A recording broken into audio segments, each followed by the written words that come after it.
University of Toronto professor Jordan Peterson has become a phenomenon. That's not an overstatement.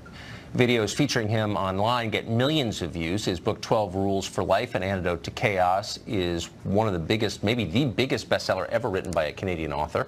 In that book, Peterson questions the left's rhetoric on gender, and maybe for that, he's being targeted for destruction. The Guardian calls him dangerous.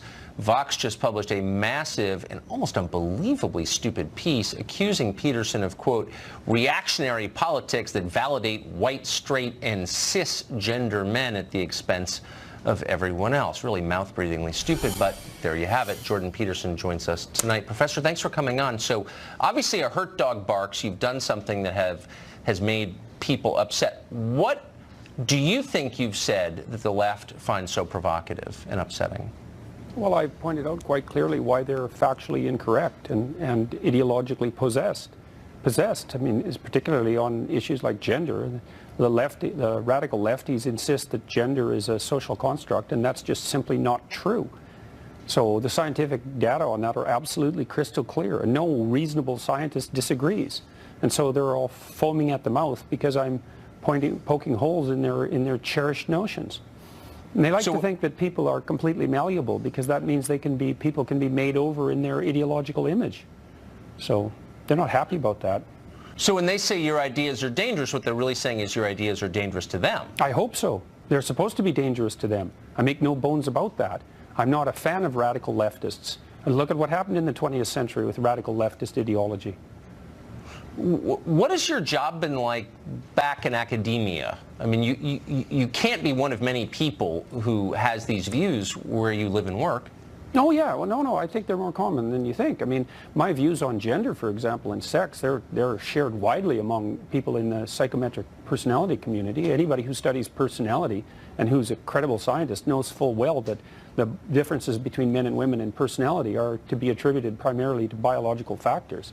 This isn't contentious. The only people it's contentious around are gender ideologues, and they've already lost the scientific battle, and so they've taken it to the legislative front to enforce their views. So they're really not contentious viewpoints. They're mainstream science, and I'm criticized all the time for spouting pseudoscience. It's like, it's not pseudoscience, it's mainstream science.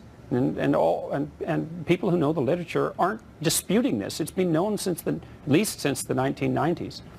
Well, then why are people whose views are not rooted in science, but instead in emotion and superstition, dominating our public conversation and punishing anyone who doesn't disagree? How did they get so much power? Well, look, I actually think there's a technical reason for that, is that, you know, it's obvious that things can go too far on the right and they can go too far on the left.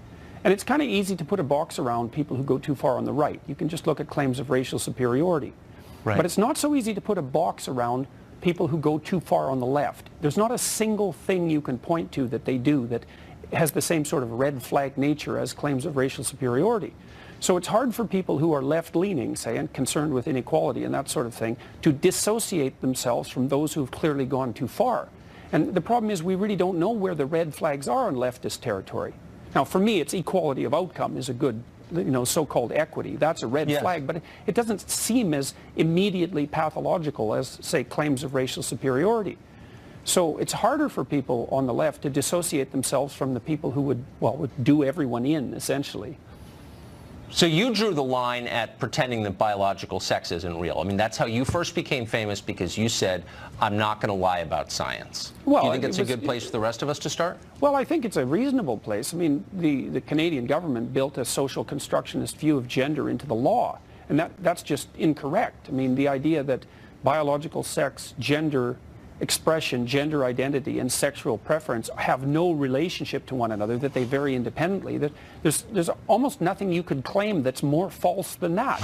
But now it's been written into the law. Well, it's just patently absurd, and it's actually a telling commentary on the state of political discourse across the West, that something like that could even happen. Yeah. But I think it's equality of outcome that's the real pathological desire. That's a bad one. I agree. But, I mean, I guess the good news is that taking a stand on behalf of obvious truths, there's a huge audience for it, and you're living testament to that. Thank you, Professor. Good to see you. No, good to see you, too. Thanks a lot. Thanks. All right.